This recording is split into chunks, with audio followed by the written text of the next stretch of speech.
Namo tassa bhagavato arahato sama sambuddhassa. Namo tassa bhagavato arahato sama sambuddhassa. Namo tassa bhagavato arahato sama sambuddhassa. Ako dena jinekodang asadung saduna jine kadariang danena sajena ali kawadinanti. Kalahkan kemarahan dengan cinta kasih, kalahkan kejahatan dengan kebaikan, kalahkan kekikiran dengan kemurahan hati, kalahkan kebohongan dengan kejujuran.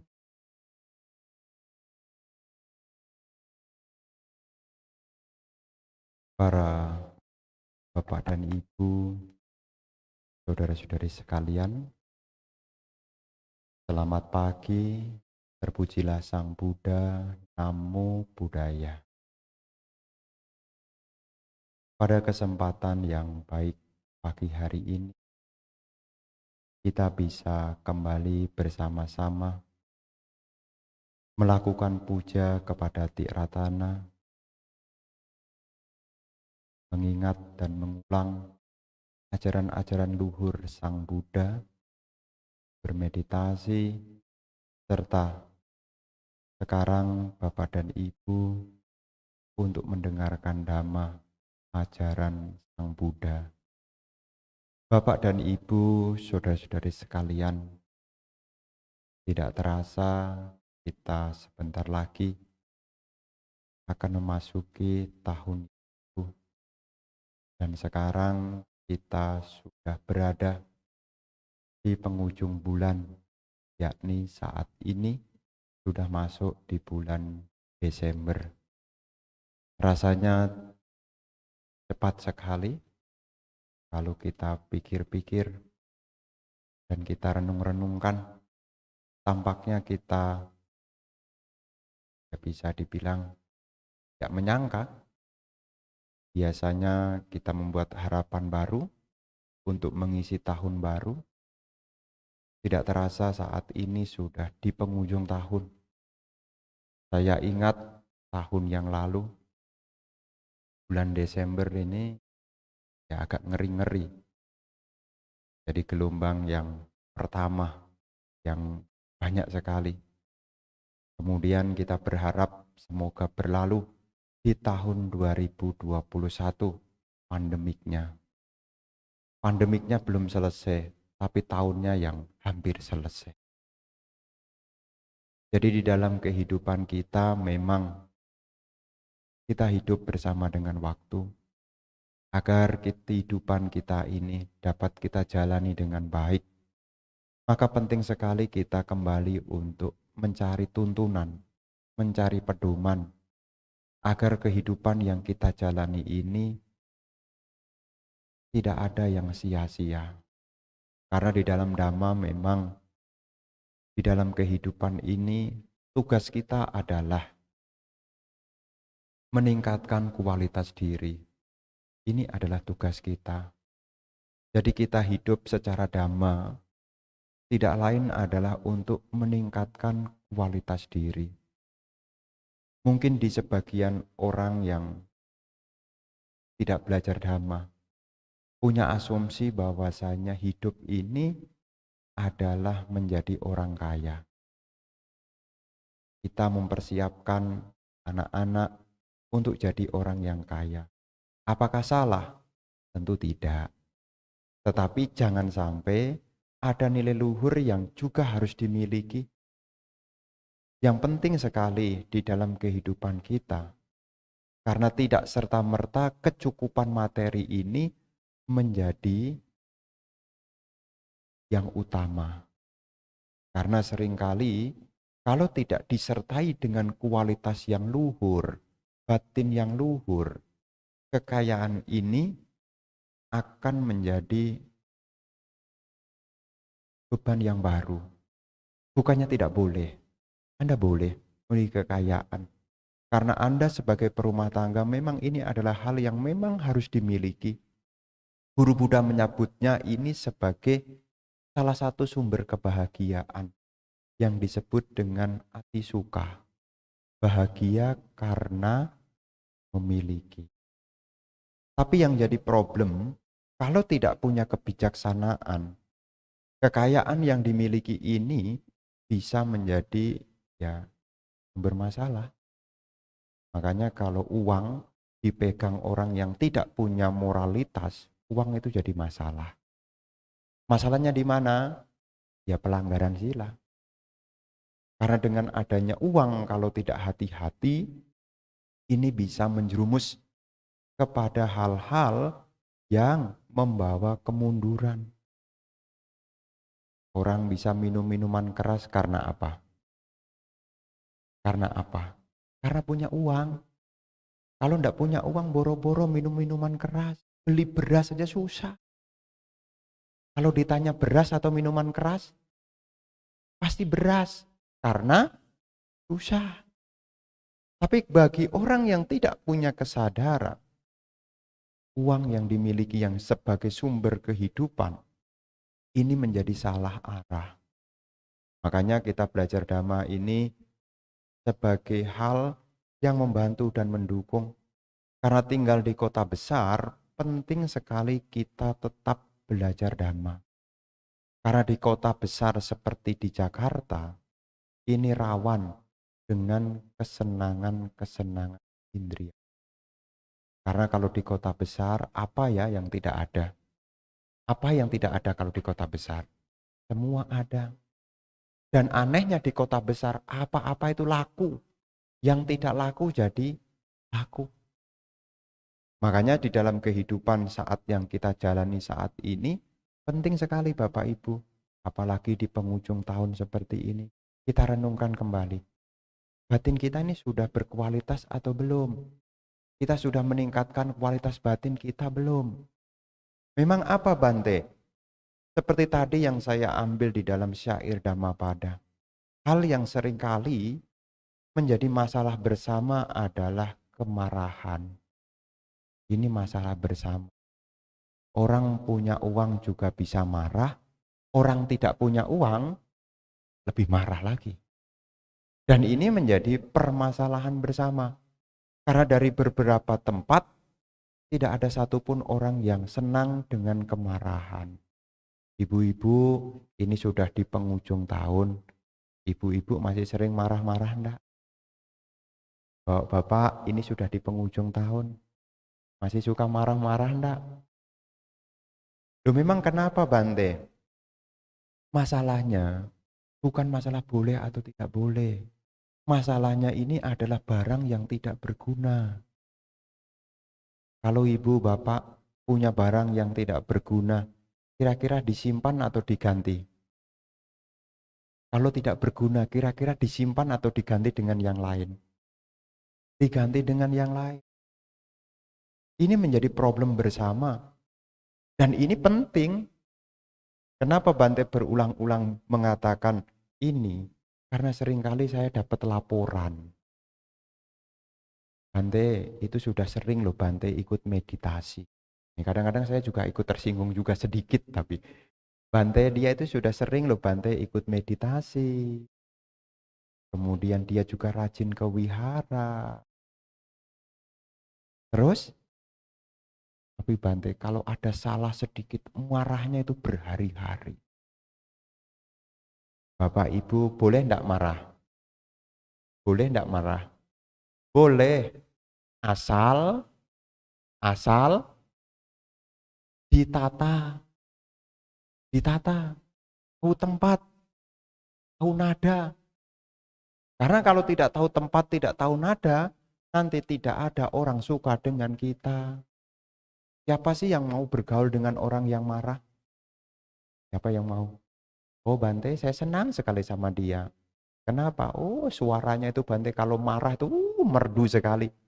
Mana ada? Mana ada? Ini menjadi masalah bersama. Apalagi kalau kita punya, lebih marah lagi. Makanya sebagai umat Buddha, tentu Bante menyampaikan ini ya supaya apa? Ada perubahan lah. Tahunnya aja bertambah. Pandemiknya aja diharapkan hilang. Loh yo kemarahannya mestinya diharapkan hilang juga. Nanti setelah sampai sini, nanti pulang ke rumah, sampai rumah direnungkan. Dalam 1 bulan ini, wah kalau sebulan rasanya kebanyakan Bante. Dalam 1 minggu ini, masih berapa sering Anda marah itu berakar dari dosa, kebencian. Jadi kemarahan itu terjadi karena ada akar, yakni kebencian. Dan kebencian itu ya berbahaya, berbahaya. Ya Bante, biarlah saya yang marah-marah, biarlah saya menderita. Ya kadang-kadang kalau orang marah dikasih nasihat kan begitu, kan yang marah saya, yang bikin karma buruk kan saya. Giliran susah, kapan ya selesainya penderitaan ini. Makanya para bapak dan ibu yang ada di sini, kan saya kenal semua nih. Saya kenal semua nih. Saya bisa bilang ya 80% saya kenal semua. Karena yang datang ini ya tahu semua saya. Pak Hirman, Pak Alek, ya, Hafid. Jadi kenal semua. Jadi ya mestinya kan kita sudah saling kenal. Jangan sampai nanti suara itu loh Bante yang suka nganter Bante itu loh Bante. Jadi kadang-kadang umat itu kadang-kadang begitu loh. Meskipun tidak ngomong di depan Bapak Ibu tapi ngomong terus terang. Itu loh Bante. Jadi kadang-kadang dia mengadul. Oh ya wadul itu artinya mengadu. Itu loh Bante yang biasanya di wihara itu. Yang mana? Itu.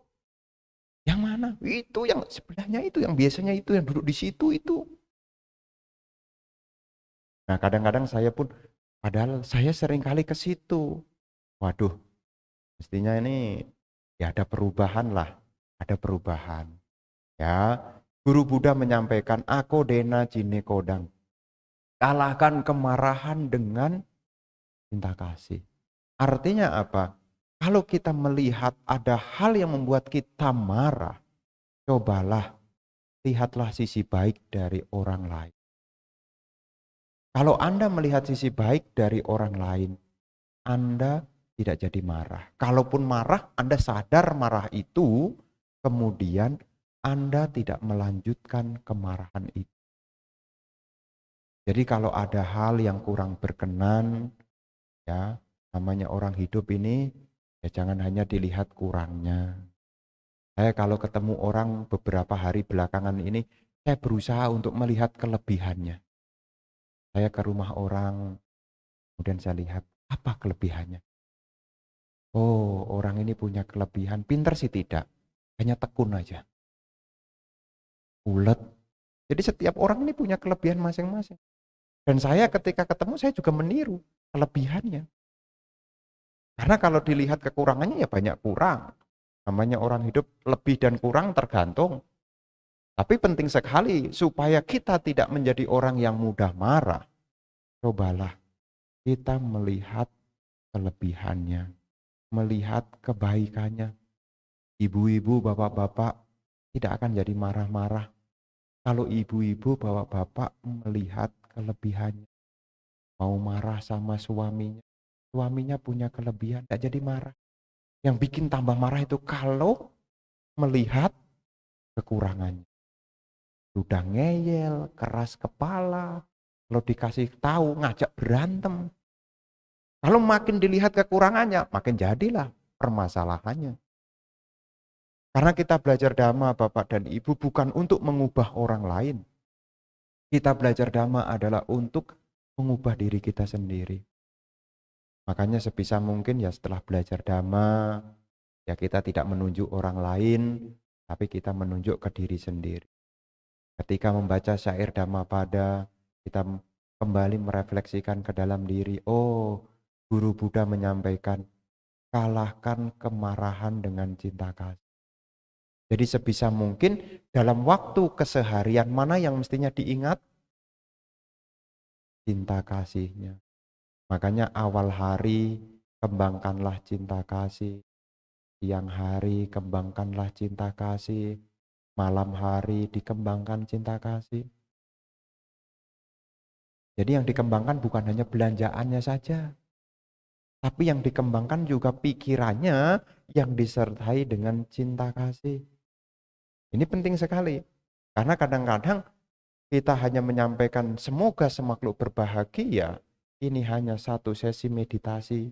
Meditasinya cuma seminggu sekali, itu pun kalau pas datang puja bakti. Dengan kita merenung ajaran Sang Buddha, ada kualitas diri yang kita munculkan, yakni ya, kita menjadi orang yang tidak marah. Tidak marah saja, itu sudah dianggap kemajuan. Betul enggak? Anda tidak marah saja udah disebut kemajuan. Loh Bante, dia itu maju loh. Kenapa? Semenjak dia rajin ke wihara itu sudah tidak marah-marah lah. Udah kemajuan loh. Itu hal yang sepele, tampaknya sepele. Itu adalah kemajuan. Kemajuan.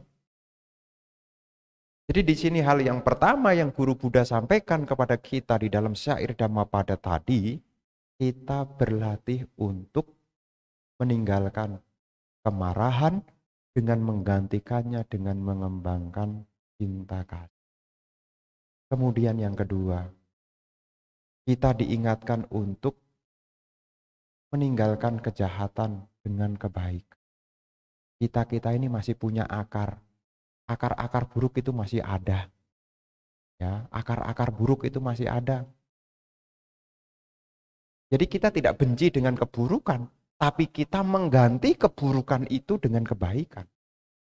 Jadi kalau kita tahu kita punya sisi lain berupa keburukan-keburukan yang tidak kita harapkan, maka kita harus mengisinya dengan kebaikan. Waktu hanya satu. Kalau waktu kita isi dengan kebaikan, maka waktu itu tidak ada keburukan. Waktu hanya satu. Kalau waktu itu kita isi dengan keburukan, tidak ada kebaikan. Kalau diisi dengan kebaikan, tidak ada keburukan. Waktu hanya satu. Satu momen, satu hal. Tidak bisa kita kemudian dua-duanya tidak bisa. Dalam 1 menit saja, 1 menit, waktu terdekat dari 1 menit adalah 1 detik. Kalau Anda 1 detik benci, 1 detik Anda, kebahagiaan Anda berkurang. Betul enggak? 1 detik Anda mengembangkan cinta kasih, 1 detik itu kebencian Anda berkurang. Makanya hal-hal kecil ini tidak bisa dianggap remeh di dalam waktu. Karena waktu hanya satu. Waktu itu hanya satu kejadian. Kalau kita lihat dengan detail, ya sebetulnya ya waktu kalau kita isi kebaikan tidak ada keburukan. Kalau kita isi keburukan tidak ada kebaikan. Makanya ketika kita merenungkan ajaran Buddha, kemudian kita menyadari, terus bagaimana ya Bante? Rasanya ini keburukan saya banyak sekali loh. Ya, lihat waktu Anda. Kalau waktu setiap saat, setiap detik, pikiran Anda isi dengan kebaikan, maka tidak ada kesempatan untuk pikiran buruk keluar. Kadang-kadang kita tidak menyadari. Ya kadang-kadang kita tidak menyadari. Memang kadang-kadang ya salah arah itu kadang-kadang baru puter balik arah. Kalau belum salah arah, belum puter balik arah. Jadi kadang-kadang kalau sudah salah, baru puter balik arah. Kalau sudah tahu keburukan dilakukan, sudah kebablasan, baru puter. Nah, kadang-kadang, oh iya selama ini saya kok begini ya. Oh selama ini kok saya masih kurang ini ya. Kok saya selama ini kok masih ada hal kurang seperti ini. Di sini Bapak dan Ibu, saudara-saudari sekalian, ketika kita tahu dengan diri kita sendiri adanya keburukan, maka sudah semestinya kita mengisinya dengan kebaikan. Ini kadang-kadang itu hal-hal sepele. Udaca. Udaca itu apa? Kegelisahan. Kegelisahan baik atau buruk? Siapa yang senang dengan hidup gelisah? Oh, Bante, ini sudah saya tunggu-tunggu dari kecil. Kapan datangnya gelisah ini? Sudah gelisah, oh semoga gelisah ini tidak hilang-hilang dari diri saya. Ada enggak orang berpikir begitu? Enggak lah. Tapi tidak menyadari seseorang itu ketika dirinya sedang gelisah, tidak menyadari, direntangkan gitu, tidak menyadari. Kalau menyadari saat ini gelisah, sebenarnya saat ini pikiran apa yang mesti kita harus isi? Kegiatan apa yang harus kita lakukan untuk menekan kegelisahan ini? Kegelisahan ini bisa tergantikan kalau kita isi dengan hal-hal yang baik. Jadi kalau Anda gelisah, ya namanya orang hidup ini gelisahnya macam-macam. Namanya orang nih belum terjadi saja sudah dipikirkan, sudah terjadi terus dipikirkan. Yang belum terjadi sudah dipikirkan, yang sudah terjadi terus dipikirkan. Yang sudah lewat itu dipikirin terus. Dipikirin terus. Kapan hari ada cerita, ada seorang pemuda datang, ya. Seorang pemuda datang ke BSD. Pemuda ini usianya 26 tahun. Dia lama sekali sekolah di luar negeri. Dia punya kecenderungan untuk ya, evaluasi tetapi tidak dilepaskan. Evaluasi tetapi tidak dilepaskan. Jadi dalam satu hari dia pikirkan kebaikan apa yang telah dia lakukan. Keburukan apa yang telah dia lakukan juga. Jadi dia lihat semuanya. Setelah itu dia tidak lepaskan. Jadi kalau sudah tahu ada kesalahan, dia terbebani kesalahan itu. Ya, terbebani dengan kesalahan itu. Nah, dia datang, kenapa bisa begitu? Kenapa saya tidak tenang? Kadang-kadang dia berbicara begini tiba-tiba bisa agak sedikit error sedikit. Nyamber ke yang mana gitu loh kalimatnya. Karena saking banyaknya yang dipikirkan. Saking banyak yang dipikirkan, apa menjadi persoalannya? Karena dia tidak tahu apa yang harus dikembangkan.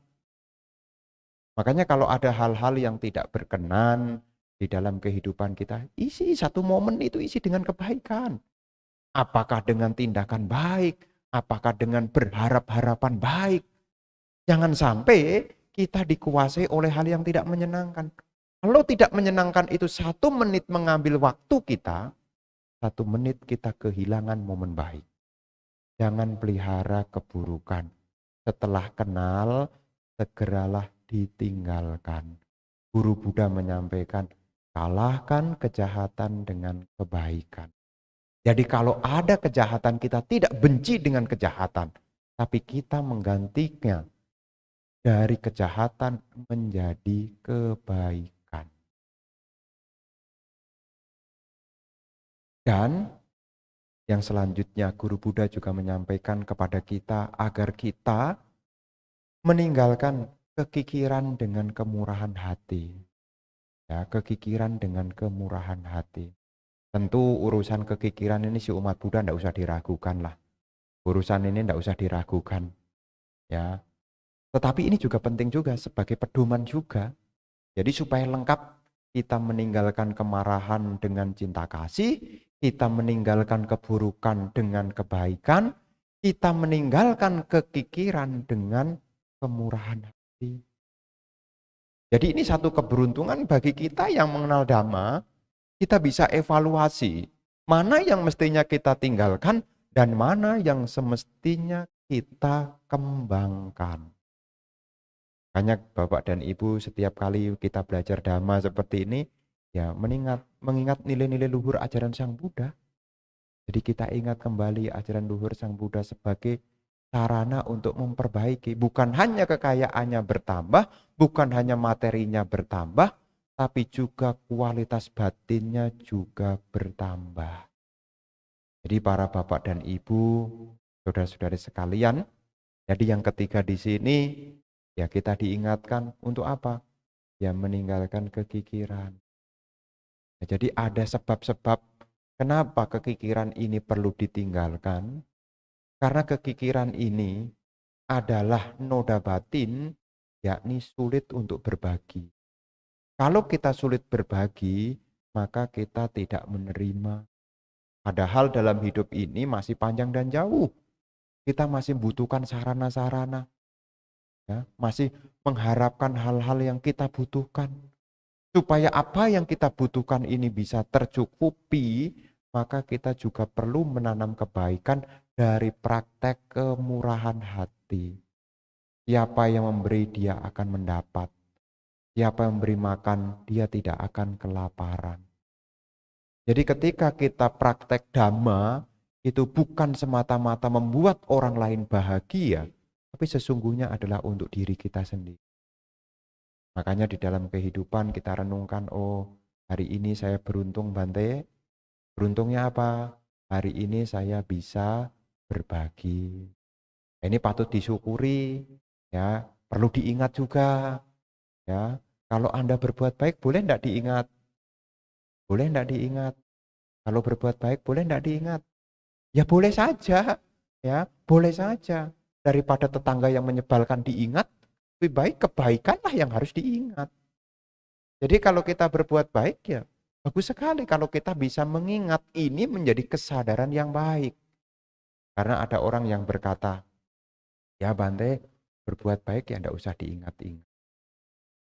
Tapi hal-hal buruk malah yang diingat. Karena pikiran itu sama dengan waktu tadi. Kalau pikiran tidak diisi dengan kebaikan, pikirannya diisi dengan keburukan. Jadi pikiran kita ini ya ada porsinya. Jadi kalau ini masuk, ini tidak masuk. Kalau ini masuk, ini menjadi tidak masuk. Kalau kebaikan masuk, keburukan tidak masuk. Kalau keburukan masuk, kebaikan menjadi tidak masuk. Makanya setiap saat ya dimasukkan ke dalam batinnya hal-hal yang baik, harapan-harapan yang baik, perilaku-perilaku yang baik. Ya kalaupun menginginkan sesuatu juga hal-hal yang baik. Karena hal-hal yang baik ini memang sudah sepatutnya dilakukan. Dan yang keempat, Guru Buddha menyampaikan kalahkan kebohongan dengan kejujuran. Nah ini sebagai umat Buddha juga penting sekali untuk tetap menjadi orang yang bisa dipercaya. Nah ini sahabat yang baik adalah sahabat yang bisa dipercaya. Jadilah orang yang bisa dipercaya. Ya, jadi jangan sampai kita dikuasai dengan kebohongan. Sebisa mungkin ya kita hidup dengan hal-hal yang jujur, hal-hal yang baik. Karena siapapun yang hidupnya jujur, hidupnya akan tenang, tidak terbebani. Makanya di rumah Bapak Ibu, ya sebisa mungkin kalau kita jadi orang baik, otomatis kok kita akan jujur. Orang yang tidak jujur itu karena punya kecenderungan yang tidak baik. Karena kebohongan itu adalah upaya-upaya untuk menutupi keburukan. Jadi orang bisa tidak jujur karena menutupi keburukan. Siang tempe, sore tahu, malam kedelai. Ya meskipun sama tapi ya mencela-mencele. Tidak bisa dipercaya. Ya, tidak bisa dipercaya. Makanya para bapak dan ibu, kalau bapak ibu jadi orang baik, pasti jujur kok. Tapi mengapa orang kok tidak jujur, Bante? Karena perilaku tidak baik itu loh. Kalau perilakunya tidak baik, mungkin pergi ke tempat yang tidak sesuai. Dari mana? Berani tidak ngaku? Nah berani lah.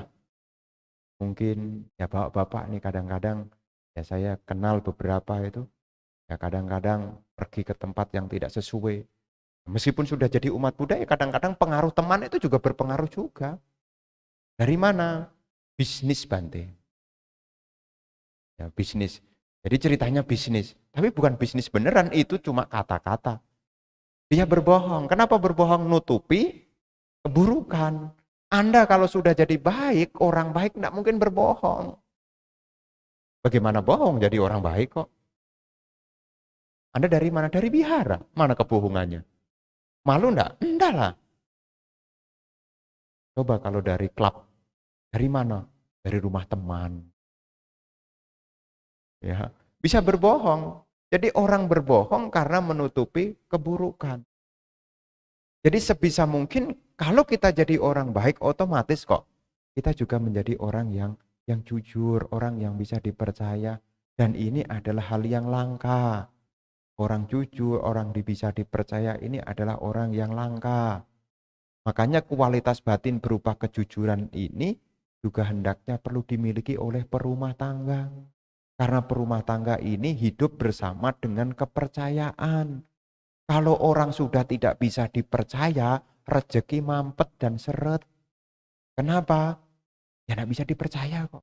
Anda cari rekan bisnis saja yang bisa dipercaya. Anda cari teman aja yang bisa dipercaya. Makanya kepercayaan ini adalah hal yang penting yang harus kita miliki dan harus kita jaga dengan sebaik-baiknya. Jadi di momen hari Minggu saat ini, Anda datang ke wihara, mendengarkan dhamma, tidak lain adalah untuk mengingat kembali, apa ya hal baik yang harus saya ingat hari ini. Jadi kalau datang ke wihara, minimal setelah ini pulang, kalau sampai rumah ditanya, tadi Bante ceramah apa? 4. Kalahkan kemarahan dengan cinta kasih. Kalahkan kejahatan dengan kebaikan. Kalahkan kekikiran dengan kemurahan hati. Kalahkan kebohongan dengan kejujuran. Orang yang mendengar sampai rumah, ngerti enggak? Orang yang di rumah kalau diceritain ngerti enggak? Ya ngertilah itu pakai bahasa Indonesia, maksud enggak ngerti sih? Ya ngertilah. Oh bener juga ya. Nah, jadi dhamma yang kita telah dengar, ini juga berguna bagi orang lain. Ya, berguna bagi orang lain. Jadi ketika kita membawa dhamma menjadi bagian kehidupan kita, ini sangat penting sekali. Karena seringkali kita yang menjadi perintang kita ini kadang-kadang kesenangan indriawi ini loh. Kita bisa lupa diri. Ya, makanya ya sebagai perumah tangga yang masih hidup bersama dengan kesenangan indriawi, ya baik sekali kalau kita di hari-hari tertentu seperti hari Minggu datang ke wihara. Untuk apa? Mengingat ajaran luhur. Karena kalau sudah jarang ke wihara lupa. Ingat enggak kalahkan kemarahan dengan cinta kasih? Ingat enggak? Kalau enggak ke wihara. Ingat enggak? Enggak yakin saya. Dia tetap aja Bante, dia tuh menjengkelkan kok. Menang ngeyel. Tapi kalau sudah sampai wihara, oh benar juga Sang Buddha mengatakan begitu. Sudah sepatutnya saya mesti menggantikan kemarahan dengan cinta kasih. Lah kalau enggak pernah ke wihara, ingat enggak? Kalahkan kebohongan dengan kejujuran. Ya enggak ingat lah. Pasti kalau kita dibohongi, kita balasnya apa? Kalau kita dibohongi, balasnya apa? Nanti akan saya bohongi juga. Ya, jadi bukan kalahkan kebohongan dengan kejujuran, tapi kalahkan kebohongan dengan kebohongan. Kalau tidak ke wihara, tidak mendengarkan dhamma, bisa kewolak-walik tuh. Ya bisa kebolak-balik tuh pengertiannya. Mestinya kalahkan kejahatan dengan kebaikan. Kalau sudah jarang ke wihara, mana bisa Bante? Dia yang jahat kok, enak aja dibaik-baiki. Kalau tidak ke wihara, tidak mendengarkan dhamma, bisa lupa. Bisa lupa. Makanya ya di momen-momen seperti hari ini baik sekali. Maka jadi keberuntungan kita diingatkan, ya kadang-kadang saya pun juga masih buka-buka buku suci, kitab suci saya buka lagi, saya ingat lagi. Ya, saya juga masih sama, bukan hafal. Saya pun juga hafal karena sering diulang-ulang. Diulang lagi, diingat lagi, diulang lagi, diingat lagi. Makin sering diingat, makin teringat. Mengingat yang baik, pikirannya jadi baik. Ucapannya jadi baik, perilakunya jadi baik. Kalau mengingat yang buruk, pikirannya jadi buruk, ucapannya jadi buruk, perilakunya jadi buruk juga. Makanya Bapak dan Ibu, ya kadang-kadang kan umat Buddha ini kalau dikasih buku kitab suci kan belum tentu dibaca. Ya, kasih buku, nih Bu, bukunya. Ini buku Dhamma pada Atthakatha. Sekarang ada buku terbitan baru Dhamma pada Atthakatha segini tuh. Ya, gini, B gitu. Terus kalau dikasih, no, apa ini Bante? Dibaca. Tebel ya Bante. Iya. Nah, nanti yang belum punya nanti ke BSD nanti saya kasih. Yang belum punya. Apa ada di sini? Dapat belum? Belum ya? Oh belum. Ya nanti tunggu waktunya pasti dapat itu. Tunggu waktunya pasti dapat. Nah itu bukunya gede, Dhammapada Atthakatha, cerita Dhammapada. Oh nanti ini ceritanya ini, ceritanya. Jadi syair ini ya ceritanya ini. Nah saya pun juga terus membaca. Oh dulu ternyata ada ini. Ternyata hal-hal buruk itu bukan hanya di zaman sekarang. Dulu itu sudah ada. Oh kok memang ada ya Bante orang tidak jujur dulu? Ada. Memang ada orang jahat ya Bante dulu? Ada. Memang ada orang suka marah-marah ya dulu Bante? Ada. Lalu kita membaca itu ada, oh ternyata ada. Nah, karena umat Buddha kan ya tidak semuanya suka baca kitab suci, ya kadang-kadang ya penting sekali untuk tetap mendengarkan. Ya mendengarkan Dhamma sebagai pengingat agar semakin hari bukan hanya kekayaannya bertambah, bukan hanya materinya bertambah, tapi makin hari juga kualitas batinnya bertambah. Makin hari makin sabar, makin hari makin tenang, makin hari makin bahagia. Makin hari makin sabar, makin hari makin tenang, makin hari makin bahagia. Kenapa bisa seperti itu? Karena kebaikan terus dikembangkan di dalam dirinya. Ya, pada dasarnya segala kebaikan ini memang sudah sepatutnya kita munculkan di dalam diri kita. Tidak hanya berharap, tetapi kita juga harus mengusahakan memasukkan nilai-nilai luhur, kemudian mengimplementasikan nilai-nilai luhur itu di dalam keseharian. Inilah yang kiranya ingin Bante sampaikan di kesempatan minggu hari ini. Ya, sampai jumpa nanti di tahun yang baru. Semoga di tahun yang baru sudah mulai berkuranglah. Kemarahannya juga berkurang, keburukannya juga berkurang, kekikirannya berkurang, kebohongannya juga berkurang. Ya, makin hari berkurang hal-hal buruknya. Sehingga di saat ini bahagia, nanti pun juga berbahagia. Semoga keberkahan selalu menyertai Anda. Semoga Bapak Ibu senantiasa sehat, bahagia, sejahtera. Semoga apa yang menjadi harapan, cita-cita luhur Anda, semoga dapat menjadi kenyataan. Semoga semua makhluk berbahagia. Sabe sata bawantu sukitata.